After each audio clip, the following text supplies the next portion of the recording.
The rain had been falling since dawn, a steady gray drizzle that turned Chicago's streets into slick mirrors reflecting the exhaustion of the city. Inside the emergency room of St. Vincent's Hospital, the fluorescent lights buzzed like tired insects, casting a pale glow over worn linoleum floors and plastic chairs bolted to the ground. It was just past 7 a.m. and the night shift was ending, but for one nurse, the weight of the past 12 hours hadn't lifted with the clock. She stood by the nurse's station, peeling off her gloves with slow, deliberate movements, as if each motion cost her something. Her scrubs, once a crisp navy blue, were now faded at the elbows and slightly too big, having been washed so many times they'd lost their shape. Beneath them her frame was lean, almost too thin, but her eyes held a quiet steadiness that patients often mistook for strength. And in a way it was not the loud, dramatic kind, but the kind that shows up every day, even when your body begs you to stay in bed. Her apartment was a 15-minute bus ride away, but she couldn't afford the fare today. Not after last week's surprise, a $120 copay for her mother's insulin refill, which had come out of nowhere. She'd already skipped 2 meals to cover it. Now her wallet held exactly $5. 5 wrinkled, slightly damp bills she'd kept folded in the back pocket of her scrubs all shift, just in case. She hadn't eaten since yesterday afternoon. A granola bar, half of which she'd given to a scared teenager waiting for stitches. She told him it would help with the dizziness. She didn't mention she was feeling it too. Outside, the rain hadn't let up. She pulled her thin jacket tighter around her shoulders, no umbrella of course, and stepped into the damp morning. The bus stop was 2 blocks away, but she walked slowly. Not because she was tired, though she was, but because she was trying to stretch time. Every extra minute outside meant one less minute alone in her empty apartment, where the silence pressed in like a physical weight. Her phone buzzed in her pocket. A text from her best friend Lila. "Don't bail on me. He's nice. Just coffee. 7:30 at Haven Brew. You deserve a break." She sighed. Lila had been pushing this blind date for weeks. "You work too much," she'd said. "You never let anyone in." And maybe that was true. But how do you let someone in when you're barely holding yourself together? When your biggest luxury is choosing between laundry detergent and bus fare? Still, she couldn't say no to Lila, not after everything. Lila had been the one who'd driven her to the hospital when her mom collapsed last winter, who'd sat with her through the long nights in the ICU, bringing soup and silence in equal measure. If Lila asked for this one small thing, a coffee date, she'd do it. Even if it felt impossible. She checked her watch. 7:45 a.m. She had 10 hours before the date. 10 hours to rest, maybe eat something, and convince herself she wasn't making a fool of herself by showing up to a cafe with nothing but $5 in frayed nerves. Back in her apartment, a one-room studio above a laundromat, the air smelled faintly of detergent and damp concrete. The fridge held a half-empty carton of milk, a jar of peanut butter, and a single apple. She ate the apple slowly, savoring each crisp bite like it was a feast. Then she lay down on her narrow bed, fully clothed, and closed her eyes. Sleep didn't come easily. Her mind kept circling back to the ER, the elderly man who'd gripped her hand and whispered, "Thank you for seeing me," as if kindness were rare. The young mother who'd cried quietly in the hallway because she couldn't afford her child's asthma medication. The way her own stomach growled even as she reassured patients, "You're going to be okay." She dozed off around noon and woke at 5 p.m. to the sound of the laundromat's dryers thumping below. Her body ached, but she forced herself up. Shower, brush hair. Put on the only outfit that didn't look like it had been slept in. Dark jeans, a soft gray sweater with a tiny hole near the cuff, hidden by her wrist, and her one pair of decent shoes, black flats. Scuffed but clean. She checked her wallet again. Still $5. She'd need to walk to the cafe. It was only 20 minutes away, but that meant no dinner. She'd be hungry during the date. The thought made her cheeks burn with shame. What if he expected her to order something? What if he thought she was rude for only getting coffee? But then she remembered Lila's words. He's nice. Maybe he wouldn't care. Maybe he'd understand. She left her apartment just after 7 p.m., the city now lit by street lamps and neon signs. The rain had stopped, leaving the air cool and fresh. She walked with her head down, hands in her pockets, rehearsing what she'd say if he asked about her job. "I'm a nurse." Simple. Honest. No need to mention the debt, the exhaustion, The night she cried in the hospital stairwell because no one was watching. Haven Brew appeared on the corner like a warm promise. Its windows glowed amber, and the smell of roasted coffee and cinnamon drifted out every time the door opened. Inside, it looked like the kind of place people came to linger. Wooden tables, mismatched chairs, shelves lined with books and local art. It felt safe, inviting, not like the sterile, hurried spaces she spent her days in, her stomach twisted. This place probably charged $4 for a small coffee, maybe more. She hesitated at the door, her hand on the handle. She could turn around, go home, text Lila and say she wasn't feeling well. But then she thought of her mom's face when she'd handed over that insulin receipt.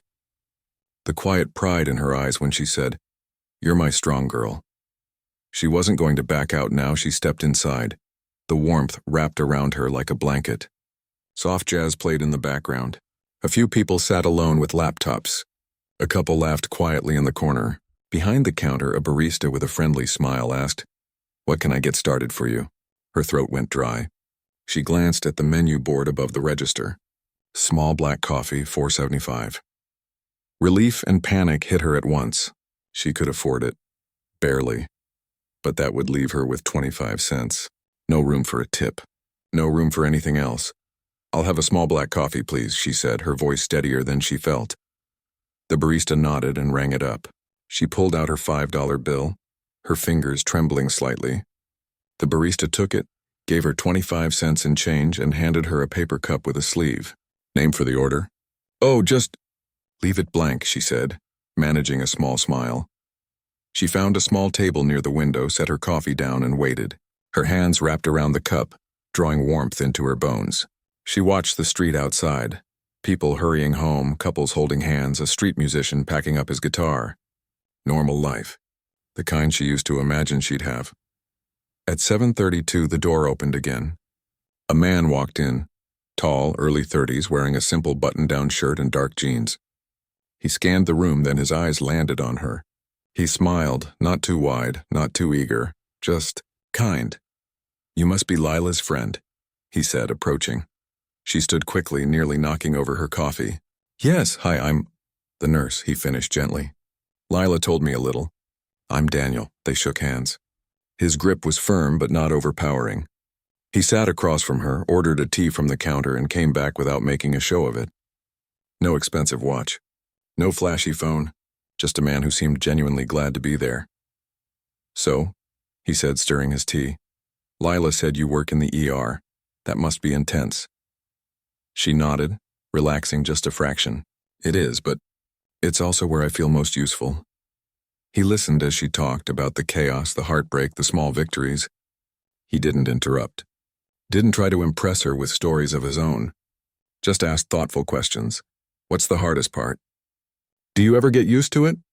What keeps you going?" And for the first time in months, she didn't feel like she was hiding. She told him about the patient who'd thanked her for remembering his name. About the nights she stayed late to sit with someone who had no family. About how she sometimes cried in the supply closet, then washed her face and went back out like nothing happened. He didn't flinch. Didn't offer empty platitudes like "you're a hero." Instead, he said quietly, "That takes real courage. To keep giving when you're running on empty." Her eyes stung. She looked down at her coffee, now lukewarm. She hadn't touched it yet. Saving it maybe, or just delaying the moment when she'd have nothing left in front of her. He noticed. "You haven't had a bite to eat, have you?" he asked gently. She froze. I'm fine, really." But he saw through it. Without a word, he stood, walked to the counter, and came back with a blueberry muffin on a small plate. "On me," he said, placing it in front of her. "Consider it a thank you. For all the people you've helped who never got to say it." She wanted to refuse. Pride flared hot in her chest. But her stomach growled loudly, betraying her. And the kindness in his eyes wasn't pity. It was respect. "Thank you," she whispered, and meant it. They talked for over an hour. About books, about the city, about how both of them missed their hometowns but couldn't imagine leaving Chicago now. He made her laugh, a real laugh, the kind that surprised her with its own sound. When the cafe started dimming the lights at 9 p.m., neither of them moved right away. "I had a really nice time," he said as they stepped outside into the cool night. "Me too."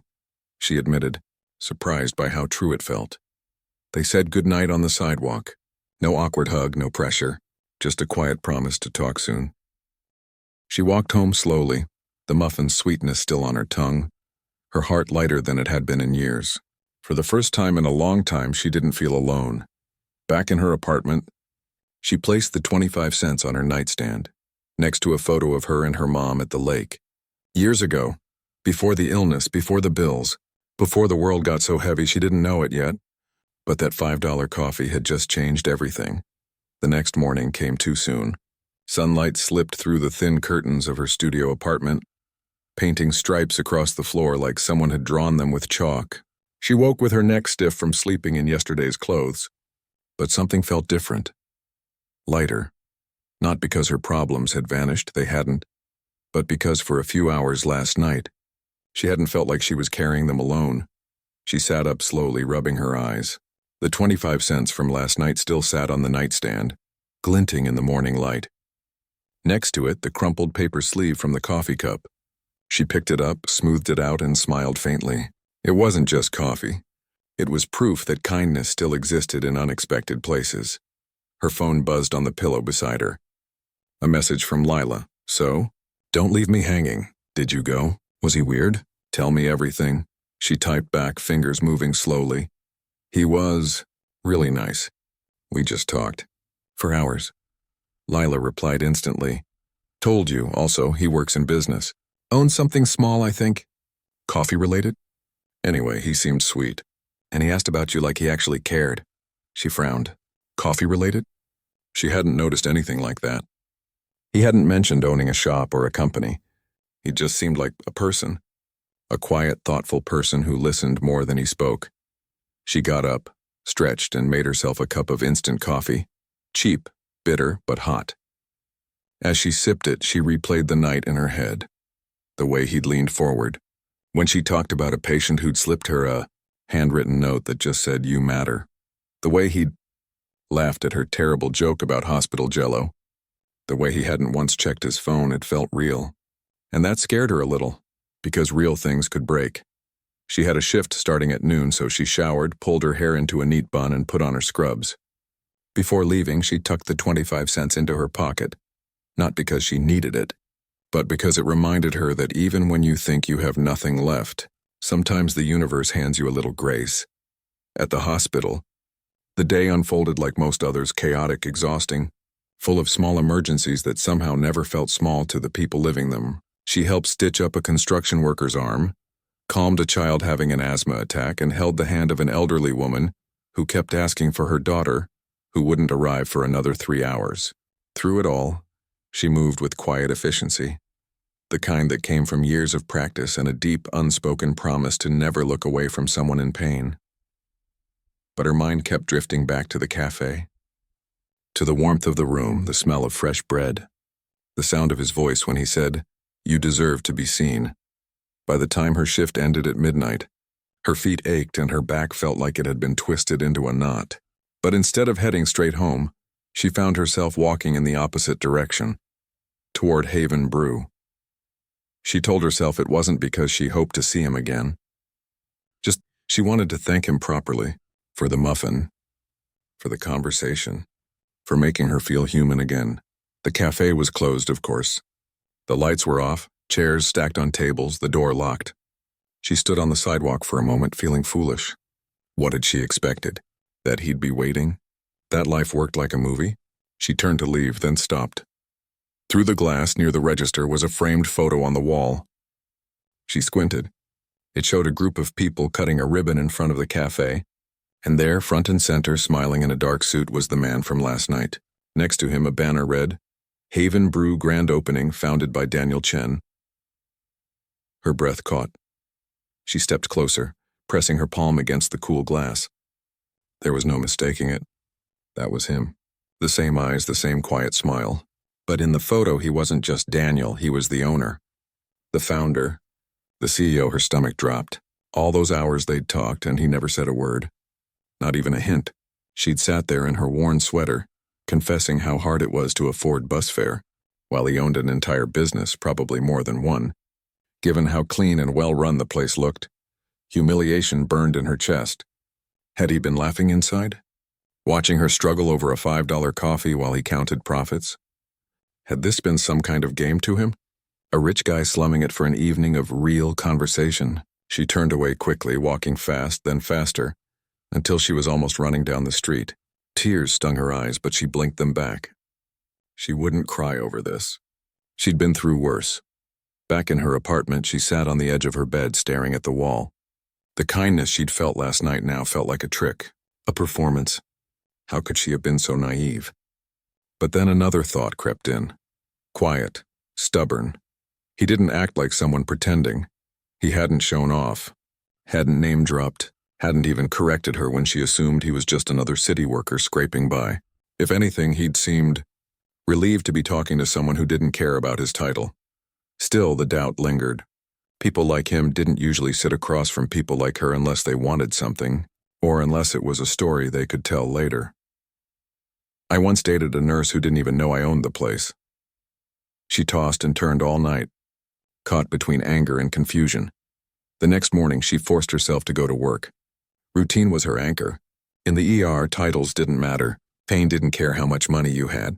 A broken bone hurt the same whether you lived in a mansion or a studio above a laundromat. But during her break, as she sat in the staff lounge eating a dry granola bar, her phone buzzed. Unknown number, she almost ignored it. But something made her open it. It was a text. I saw you outside the cafe last night. I'm so sorry I didn't tell you who I was. I didn't want you to see me as the owner. I wanted you to see me as me. Can I explain? No pressure. Just coffee. My treat again. Her heart pounded. She read it 3 times. Part of her wanted to delete it, block the number, walk away and never look back. But another part, the part that remembered how he'd looked at her like her words mattered, hesitated. She didn't reply right away. Instead, she finished her shift, changed out of her scrubs, and walked home in the late afternoon sun. The city felt different today, less gray, more alive. Kids played on stoops. A street vendor sold roasted corn. Life went on, messy and beautiful. That evening, she stood outside Haven Brew again. This time, the lights were on. She could see him inside talking to a barista, pointing at something on a clipboard. He looked tired but focused. Not like a CEO in a suit, but like someone who cared deeply about the place he'd built. She took a deep breath and pushed the door open. The bell jingled. He looked up, and his face lit up in a way that felt genuine. You came, he said, walking over. I almost didn't, she admitted. I wouldn't have blamed you. They stood there for a moment, the hum of the espresso machine filling the silence. Why didn't you tell me? She asked finally. He ran a hand through his hair. Because I've been on dates where the first question was, so what do you do? And as soon as I said I owned a cafe, or a few of them, the whole conversation changed. People started asking about money or connections or if I could get them a job. I just wanted to talk to someone who saw me as a person, not a paycheck. She studied his face. No defensiveness. Just honesty. And last night, she said slowly, when I told you about barely having enough for coffee, you didn't say anything. I didn't want to embarrass you, he said softly, and I didn't want to make it about me. You were sharing something real. I didn't want to ruin that by saying, oh, don't worry, I own this place. That would have made it about my privilege, not your strength. She looked down at her hands. It still feels weird. I know, he said, but I'd like a chance to fix it. Not as the owner, just as Daniel. She hesitated. Then, okay, he smiled, not a big one, but warm. Can I get you something? Real food this time, my treat. And I mean it. She almost said no, but then she remembered how hungry she'd been last time, how the muffin had tasted like hope. Just coffee, she said, but maybe a croissant too. He laughed, a real, easy sound. Coming right up. As he walked to the counter, she noticed how the staff greeted him, not with stiff formality, but with easy familiarity. Hey boss, new oat milk in, one called. He nodded, joked back. This wasn't a man playing a role. This was his life. When he returned with a tray, 2 coffees, 2 croissants, and a small bowl of fruit, he set it down gently.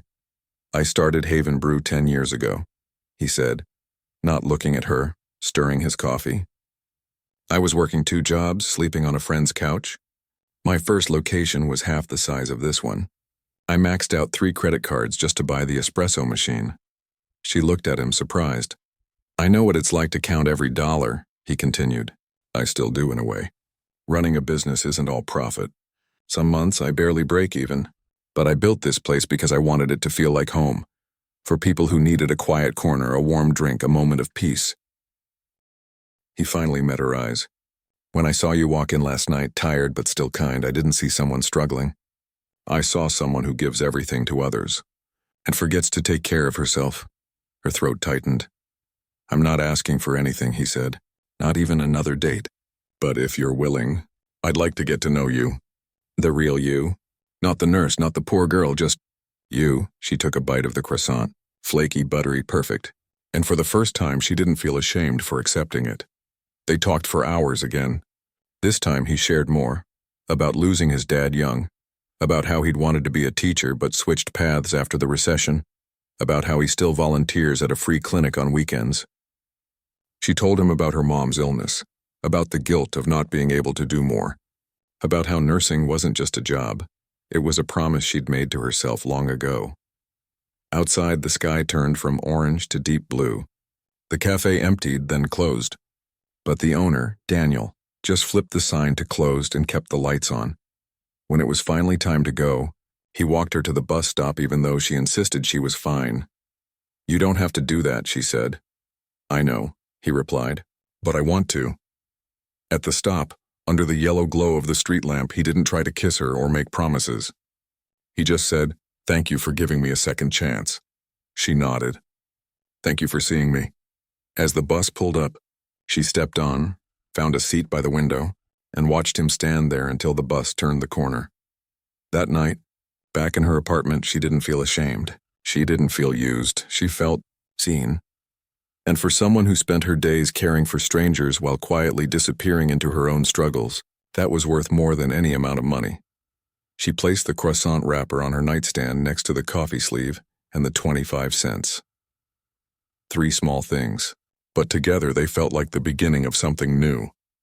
A week passed and life settled into a strange new rhythm. She still woke before sunrise, still walked to the hospital with her worn shoes and quiet determination, still held the hands of strangers in their most vulnerable moments. But now, something had shifted inside her. Not in her circumstances, but in the way she carried them. She no longer felt like she was dragging her loneliness behind her like a heavy coat. Instead, it was as if someone had quietly handed her a lighter one, just for a while. She and Daniel had exchanged a few texts since that second evening. Nothing too deep, just little check-ins. Hope your shift went okay. Saw a nurse on the bus today and thought of you. The croissant guy says hi. Small things, but they made her smile in the middle of long nights. She hadn't agreed to another date, not yet, but she hadn't shut the door either, and that in itself felt like progress. Then, on a rainy Thursday afternoon, Lila called. You've got to go back to Haven Brew, she said, voice low and urgent. Why? What happened? Nothing bad, but I heard something from a friend who knows someone who works there. Daniel, he's been asking about you. Not in a creepy way, but like, he told his team you're one of the most compassionate people he's ever met, and he's been quiet lately, like he's waiting for you to reach out. She sat on the edge of her bed, phone pressed to her ear. Rain tapped against the window like impatient fingers? I don't know, she said slowly. It's just complicated. Life's complicated, Lila said gently, but sometimes the good things are worth the risk. That night after her shift, she found herself standing outside Haven Brew again. Not because she planned to go in, just to see if the lights were on. To feel close to that warmth, even from the sidewalk. The cafe was open, but quieter than usual. Through the window, she saw Daniel near the back, not in his usual spot, but standing with 2 other people in crisp shirts, pointing at blueprints spread across a table. He was speaking with focus, gesturing toward a layout that looked like a new floor plan. One of the others nodded respectfully, jotting notes. She watched for a moment, unnoticed. This was a side of him she hadn't seen. The leader, the decision-maker. The man who didn't just serve coffee but built something from nothing. There was a quiet authority in the way he spoke. Not loud or demanding, but steady. Confident. She turned to leave, not wanting to interrupt, but as she stepped back, her foot caught on a loose cobblestone. She stumbled slightly and the movement caught his eye. He looked up, saw her. For a heartbeat, neither moved. Then he excused himself from the meeting, walked quickly to the door and pushed it open. "You're here," he said, voice softer than she expected. "I was just passing by," she lied. He studied her face, then nodded like he understood. "Come in, please," she hesitated. "You're in the middle of something. It can wait." Inside, the air smelled of espresso and warm wood. The other two people gave polite nods and returned to their discussion, giving them space. Daniel led her to a small table near the bookshelf, her favorite spot from their first night. "I didn't think you'd come back," he admitted, sitting across from her. "I almost didn't," she said, "but I wanted to understand something. Ask me anything." She took a breath. "Why me? You could talk to anyone. People with connections, with money, with more to offer. Why spend time with someone who showed up with $5 and a heart full of worry?" He didn't answer right away. Instead, he looked out the window at the rain-slicked street, as if gathering his thoughts, because, he finally said, "Most people see success as something you achieve. Money, titles, buildings with your name on them. But I've learned that real strength isn't in what you have. It's in what you give when you have nothing left." He turned back to her. "You walked into this cafe exhausted, hungry, probably embarrassed, and still you listened when I spoke. You shared your truth without shame. You didn't ask for anything. That kind of integrity, it's rare, and it matters more than any bank account." She looked down at her hands. "I just did what felt right." "Exactly," he said. "And that's why I keep thinking about you." Before she could respond, one of the men from the meeting approached. "Daniel, we need your sign-off on the supplier contract before we close." Daniel nodded. "Give me 2 minutes." The man left, but the moment had shifted. She stood. "You should go. I didn't mean to interrupt your work." "No," he said quickly. "Stay, please." But she was already moving toward the door. "I'll come back another time." "Wait." He reached into his pocket and pulled out a small folded note. "Take this, just read it when you get home." She took it, fingers brushing his for a second. "Okay." Outside, the rain had slowed to a mist. She walked home slowly, the note tucked safely in her jacket. When she got to her apartment, she made a cup of tea. Real tea, not instant, and sat by the window. Then she unfolded the paper. It wasn't long. Just a few lines written in neat handwriting. "I'm launching something new, a program to support healthcare workers who are stretched too thin. People like you, I want your voice in it, not as a nurse, not as someone in need, but as someone who knows what this city's heroes really face every day. If you're willing, meet me here Saturday at 10 a.m. No pressure. Just coffee. And a conversation that could help others like you. Daniel." She read it 3 times. Her first instinct was to say no. She wasn't a planner. She wasn't a leader. She was just someone who showed up and did her job. What could she possibly offer? But then she thought of the young nurse intern who'd cried in the break room last week because she couldn't afford her rent. Of the paramedic who'd skipped lunch for 3 days straight. Of all the people like her, working hard, giving everything, and quietly drowning, maybe she didn't have answers. But she had truth, and maybe that was enough. Saturday morning came clear and cool. She wore the same gray sweater, hole still hidden, and her black flats. She walked to Haven Brew with her heart in her throat, not sure if she was walking toward opportunity or another kind of disappointment. Daniel was waiting outside, holding 2 coffees. He smiled when he saw her. "You came. I read your note," she said, "and I'm not sure I'm the right person. You're the only person I want," he said simply. "Not because of your title, because of your honesty." He led her inside, not to a table, but to a small office in the back, a cozy space with a desk, a bookshelf, and a whiteboard covered in scribbled ideas. On the desk sat a folder labeled Frontline Care Initiative.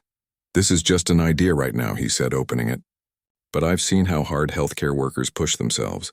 I've seen them come in here after 12-hour shifts, order the cheapest thing on the menu, and fall asleep in the corner because they don't want to go home to an empty apartment." She looked away, throat tight. She'd done that more than once. "I want to build something that helps," he continued. "Emergency grants for medical bills, free counseling sessions, maybe even subsidized meals or transit passes, but I don't want to guess what's needed. I want to hear it from someone who lives it." He looked at her. "Will you help me design it?" She sat down slowly. I don't know how to build programs. You know what it feels like to choose between food and bus fare, he said gently. You know what it's like to cry in a supply closet because no one's watching. That's the knowledge I need.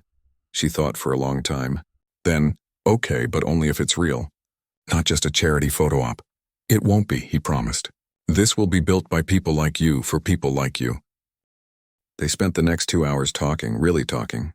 She told him about the lack of mental health support, about how many nurses couldn't afford therapy even when they were having panic attacks. She talked about childcare struggles, about how single parents in healthcare often miss their kids' birthdays because of shift changes. She spoke about the shame of needing help when you're supposed to be the helper.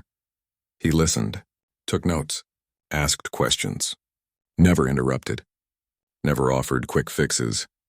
By noon, the whiteboard was full of ideas, hers mostly shaped by his questions. Before she left, he handed her a key. This is for the back entrance. You can come anytime. This office is yours too if you want it. She stared at the key. I can't accept this. Why not? Because it feels like too much. It's not a gift, he said. It's a partnership. You're not taking. You're building. She looked at him, really looked. And for the first time, she didn't see the CEO. She saw someone who understood that dignity wasn't about having money, but about being trusted to lead your own life. Okay, she said, slipping the key into her pocket.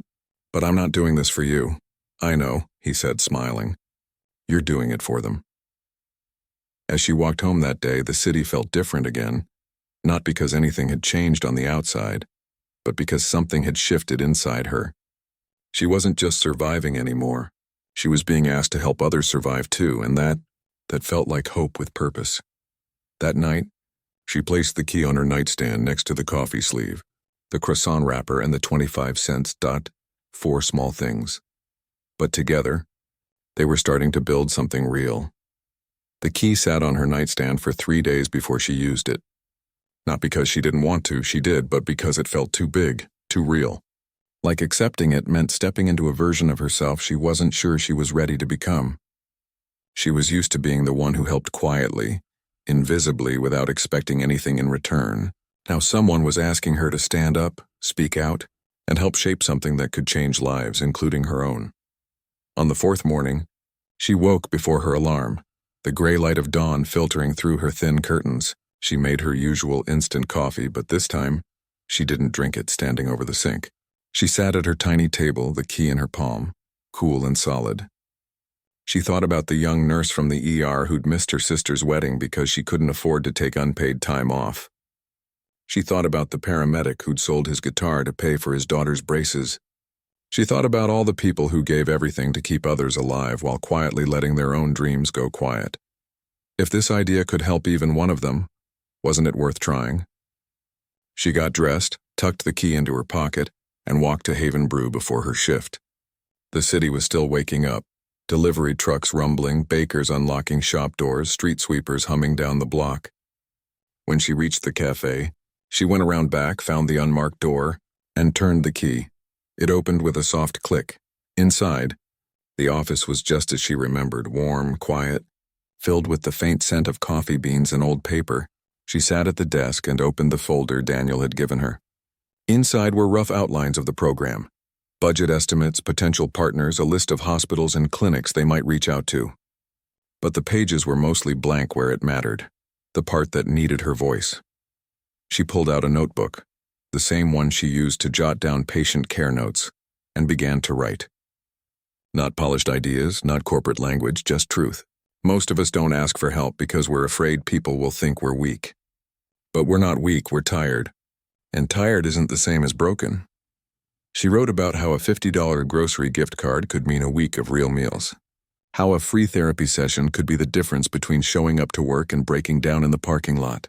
How sometimes all someone needs is to be told, "It's okay to rest," she wrote until her hand cramped and the sun was high in the sky. When she finally looked up, Daniel was standing in the doorway holding 2 mugs of coffee. "I didn't hear you come in," she said, startled. "I've been here since 7, he said, smiling. "I saw your shadow under the door." Didn't want to interrupt, he handed her a mug. "You've been in here for 3 hours. She glanced at the clock. "I lost track." He sat across from her, eyes scanning the pages she'd filled. This is exactly what I hoped for. It's honest. It's human. It's just what I know, she said. That's the point, he replied. We don't need experts who've never missed a meal. We need people who've lived it. Over the next few weeks, they met almost every morning before her shift. Sometimes they talked. Sometimes they worked in silence, her writing from experience, him turning her words into plans. He brought in a social worker to help structure the mental health component. He reached out to a local credit union about emergency microloans. He even convinced a grocery chain to donate weekly food boxes for participants. But through it all, he made sure she had the final say. You tell me what's missing, he'd say. You tell me what feels off. And she did. She pushed back when something sounded too clinical. She insisted that applications be simple. No essays, no proof of hardship, just a short form and a phone call. People in crisis don't have time to jump through hoops, she told him. He listened. Every time. One rainy Tuesday, as they reviewed the first draft of the program brochure, she hesitated. What's wrong? He asked. This part, she said, pointing to a line that read, for healthcare workers facing financial hardship. It makes it sound like we're broken. Like we failed, he frowned. What would you say instead? She thought for a moment. How about, for those who care for others and need a little care in return? He looked at her, then slowly erased the old line and wrote hers in its place. Perfect. As the program took shape, something else began to shift between them. It wasn't romantic, not yet, but it was deeper than friendship.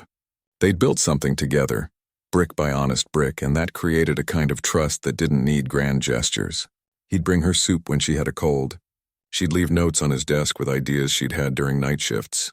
Once, after a particularly hard day in the ER, she showed up at the cafe at midnight and he was still there cleaning espresso machines. Without a word, he made her chamomile tea and sat with her while she cried. No one had ever just sat with her like that, not trying to fix it, just being there. Then came the day they presented the program to the first group of potential donors, hospital administrators, small business owners, a few community leaders. She was nervous. Public speaking wasn't her thing. But Daniel insisted she co-lead. You're the heart of this, he said. They need to hear from you.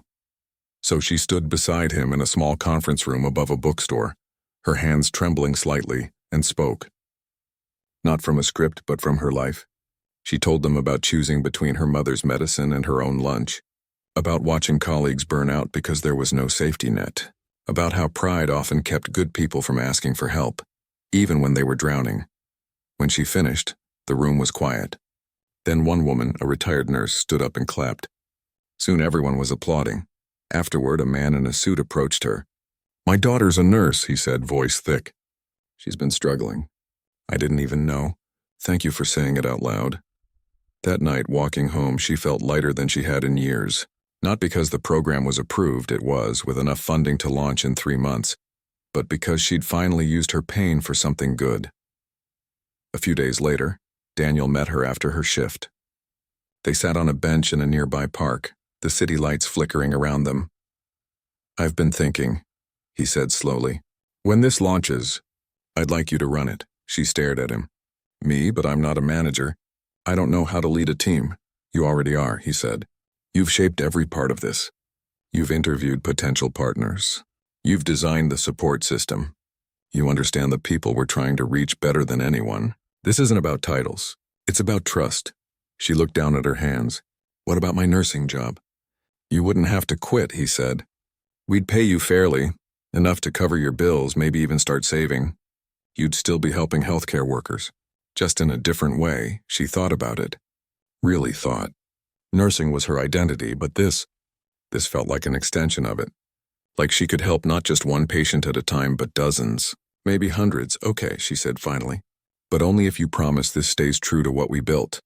No corporate nonsense. No cutting corners, I promise, he said. This is yours as much as it is mine. They sat in silence for a while, watching a street musician play an old jazz tune on a saxophone. The music floated through the air, soft and hopeful. Then he turned to her. There's something else. She looked at him. I know we've been focused on the program, he said, voice quieter now. But I've missed just talking to you. Like we did that first night. No agendas, no plans. Just us. Her heart skipped. I've missed it too, she admitted. He didn't reach for her hand, didn't lean in too fast, just smiled. The same quiet smile from that first evening at the cafe. Maybe we could have coffee again. Just coffee. No programs. No proposals, she smiled back. I'd like that. And for the first time, she didn't feel like she was accepting help. She felt like she was choosing something good, for herself and for the life she was finally allowing herself to build. That night, back in her apartment, she didn't place the key on the nightstand. She hung it on a small hook by the door, right next to her nurse's badge. Two symbols of who she was and who she was becoming. 1 year later, the air inside Haven Brew smelled like cinnamon, fresh bread and something quieter, pride. The cafe was fuller than usual, not with customers but with people who had come to celebrate. Posters lined the walls. Frontline Care Fund 1 year strong. A small stage had been set up near the bookshelf, where she now stood holding a microphone, her hands steady for once. She looked out at the crowd, nurses in scrubs, paramedics in uniform, hospital janitors, pharmacy techs, even a few retired doctors. Some held coffee cups with the program's logo. Others wore pins that read, "I asked for help and it was okay."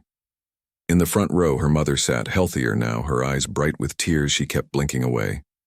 And beside her, leaning against the wall near the espresso machine, was Daniel, arms crossed, smiling not at the crowd, but at her. She took a breath. Most of you know me as the nurse who used to come in here after midnight shifts. Order the cheapest coffee and fall asleep in that corner booth, she began, her voice clear and warm. A few people chuckled. I didn't think anyone noticed. But someone did. She glanced at Daniel, then back at the room. That someone didn't offer me money or pity. He offered me a seat at the table. And then he asked me to help build a new one where no healthcare worker has to choose between feeding their kids and paying their bus fare. Where asking for help isn't a sign of weakness but an act of courage. She paused, her throat tight. In the past year, we've helped over 200 people. We've covered emergency rent, bought groceries, connected folks with therapists who actually understand shift work, and even started a child care co-op so parents don't have to miss their kids' recitals. None of this happened because of big donations or fancy speeches.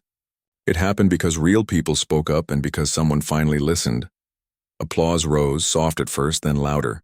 She waited for it to settle. But the truth is, she continued, this program didn't just help others, it saved me too. For years I thought being strong meant never needing anything, that if I just worked harder, stayed quieter, gave more, I'd be enough. But you can't pour from an empty cup. And for a long time mine was bone dry. She looked down at her hands, then back up. Now I wake up knowing my work matters, not just in the ER, but here. Not because I have all the answers, but because I'm not afraid to say, I've been there too. And that's changed everything. When she stepped down from the small stage, the room filled with the sound of clinking mugs and warm conversation. People came up to her, some to thank her, others just to hug her. A young nurse, eyes red from a recent loss, whispered, "You made it okay to not be okay." An older EMT pressed a handwritten note into her palm. Because of you, I kept going. She held those moments close, like treasures. Later, as the crowd thinned and the cafe staff began clearing tables, she walked over to the counter. Daniel was already there. 2 coffees in hand, one black, one with oat milk, just how she liked it now. You were amazing up there, he said, handing her a cup. I just told the truth, she replied, smiling. That's the rarest thing of all. They stepped outside into the late afternoon sun. The street was busy, buses rumbling, kids laughing, the city alive in its ordinary, beautiful way. They walked in comfortable silence for a few blocks, the kind that only comes after months of shared struggles and quiet victories. Finally, she stopped near a small park bench. I never thought I'd be here, she said softly. A year ago, I was counting pennies in a laundromat apartment, wondering if I'd make it through the week. And now? He asked. Now, I feel like I belong, not just in this city, but in my own life. He nodded, looking out at the trees swaying in the breeze. You know, when I first saw you walk into the cafe that night, I didn't just see someone tired. I saw someone who hadn't given up, even when everything in her life said to. That kind of resilience, it's contagious, she turned to him. You didn't have to do any of this, you know. You could have just bought me a muffin and walked away. I could have, he agreed, but then I would have missed the chance to know you and to build something that matters. They sat on the bench. No grand declarations, no dramatic confessions, just two people who had found each other in the quiet spaces between hardship and hope. After a while, she stood. I'll get the next round. He raised an eyebrow. You're buying? She pulled out her wallet, not the worn one from a year ago, but a newer one, still simple but no longer empty. She counted out exact change for 2 coffees, $9.50. I can afford it now, she said, not boastfully, just truthfully. He smiled. I know. Back at Haven Brew, she ordered 2 coffees again, same as before. But this time, she added 2 blueberry muffins. When the barista handed her the tray, she carried it to their usual table by the window. They sat, sipped, watched the world go by. Outside, a street musician began playing a gentle tune on his guitar. Inside, the cafe hummed with the sound of people talking, laughing, resting. On the wall near the register, a new sign had been added. Healthcare workers, your first coffee is always on us. She looked around, at the books on the shelves, the mismatched chairs, the warmth in every corner, and realized this place wasn't just a cafe anymore. It was a sanctuary, a reminder that kindness doesn't need to be loud to be powerful, that sometimes the smallest gestures, a $5 coffee, a listening ear, a second chance, can ripple outward in ways no one expects. Later that evening, after the cafe closed and the last customer left, she and Daniel stayed behind to tidy up. She wiped down tables while he refilled the sugar jars. It felt natural, like they'd been doing this forever. As she stacked the last chair, she paused. Do you ever wonder what would have happened if I hadn't gone on that blind date? She asked. He looked up from the espresso machine. All the time. And then I remind myself I'm glad you did. She walked over to him, holding out one of the leftover muffins from the celebration. Here, for the road. He took it, their fingers brushing. You know, he said, I still think about that night. How you showed up with nothing but honesty. And you showed up with respect, she said. Not because of what I had, but because of who I was. He nodded. That's all anyone really wants, isn't it? To be seen. They stood there for a moment, the cafe quiet around them, the city breathing outside. Then she reached into her pocket and pulled out a single quarter, the same one she'd gotten back as change a year ago. She placed it gently on the counter. What's that for? He asked. A reminder, she said, that even when you think you have nothing left, you still have enough to begin again. He picked it up, turned it over in his palm, then slipped it into his own pocket. I'll keep it safe. They locked up together, flipping the sign to closed, turning off the lights one by one. Outside, the street was quiet, the air cool and clean. As they walked down the sidewalk side by side, she didn't look back. She didn't need to. The past was behind her, not forgotten but honored. And ahead? Ahead was a life built not on luck but on choices, hers and his made together, one honest conversation at a time. She reached for his hand. He took it without a word, and in that simple touch, there was everything: gratitude, trust, quiet love, and the promise of more mornings filled with coffee, purpose, and the kind of peace that only comes when you finally stop running and start belonging. The story was never supposed to have a 6th part. After that quiet walk home under the streetlights, after the cafe closed and the city settled into its nighttime rhythm, it felt complete, like a book gently shut, its final page warm with hope. But life doesn't always follow neat endings. Sometimes just when you think you've reached the shore, the current shifts and you realize you're still in the river, only now you're not drowning. You're learning to swim differently. 3 months after the 1-year celebration, the Frontline Care Fund had grown faster than anyone expected. What started as a local effort in one neighborhood cafe had caught the attention of a regional health network. They wanted to partner, expand the program to 3 more cities, add mental health hotlines, even create a small emergency housing fund for healthcare workers displaced by crisis. It was everything she'd dreamed of, and it terrified her.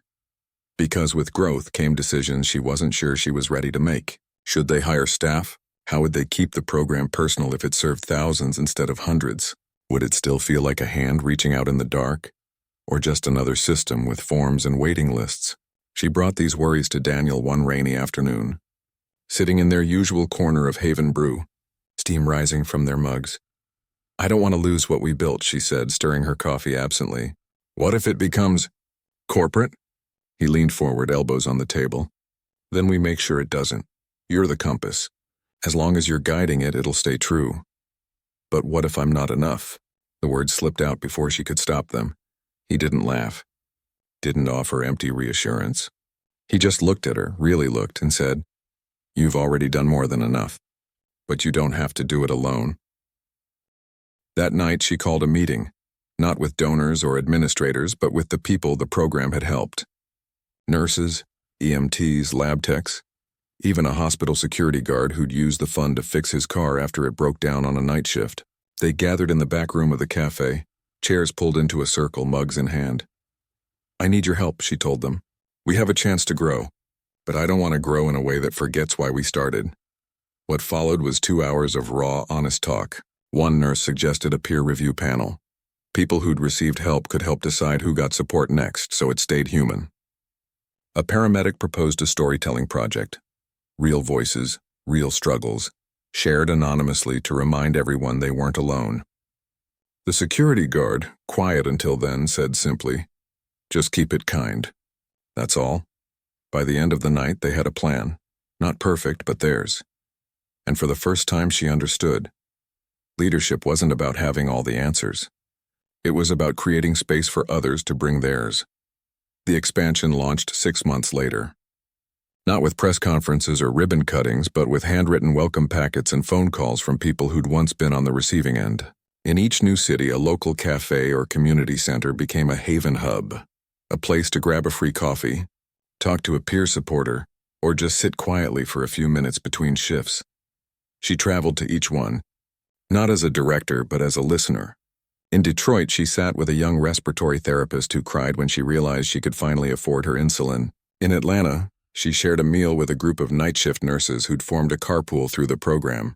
In Denver, an elderly janitor at a children's hospital hugged her and whispered, You gave me back my dignity. Back home, life settled into a new kind of rhythm. She still worked part-time in the ER. She couldn't imagine leaving it completely. But now her days were split between patient care and program calls, between bandaging wounds and building safety nets. She'd moved out of the studio above the laundromat into a small apartment with a window that caught the morning sun.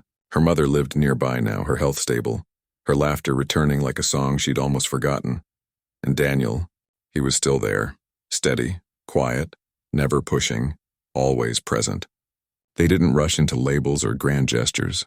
Instead, they built something slower, deeper, shared Sunday mornings with coffee and newspapers, walks through the park after long days, the comfort of silence that didn't need filling. One evening, as they sat on her fire escape watching the sunset paint the sky in gold and violet, he turned to her. I've been thinking, he said. She smiled. That's dangerous, he laughed softly. I want to open another Haven Brew, not for profit, as a permanent home for the fund, a place where people can come not just for coffee but for community. She looked at him surprised. You'd do that? It's not mine, he said. It's ours. And it's theirs. The new location opened on a quiet street near the hospital district. It had the same warm wood tables, the same bookshelves, but also a small counseling room, a resource library, and a wall covered in notes from people who'd been helped. This place kept me going. I asked for help here and found hope. Thank you for seeing me. On opening day, she stood by the door welcoming people as they came in. An older nurse she'd known for years approached, holding 2 coffees. I heard this was your idea, the nurse said, handing her one. Not just mine, she replied. But yeah, it's ours. They stood together in comfortable silence, watching the room fill with people who once felt invisible, now seen, now supported, now home. Later that night, after the last guest left and the lights were dimmed, she and Daniel stayed behind. They sat at a corner table, the same kind they'd sat at a year and a half ago when everything began. She reached into her bag and pulled out a small envelope. What's this? He asked. Open it. Inside was a key, not to an office, but to the new cafe. Engraved on it, for those who care. I had it made, she said. One for you, one for me, and one for whoever needs it next. He held it in his palm like it was something sacred. You're giving it away? Not giving, she said. Passing it on, just like someone once passed kindness to me. He looked at her, eyes soft. You know, I used to think success was building something that lasted. Now I think it's building something that lifts others as it grows. She nodded. That's the only kind worth building. Outside, the city hummed. Ambulances in the distance, laughter from a nearby bar, the steady pulse of life continuing. Inside, the cafe held its breath, full of warmth and quiet promise. She stood, took his hand, and walked toward the door. But before she left, she paused by the register and placed a single quarter on the counter. The same one from that first night. Now worn smooth from being carried in pockets, passed between hands, held as a reminder. The morning barista would find it tomorrow. Maybe they'd keep it. Maybe they'd pass it on. Either way, it would carry the same truth it always had. No one is ever truly alone, and sometimes all it takes is $5, a cup of coffee, and the courage to show up as you are, to change everything.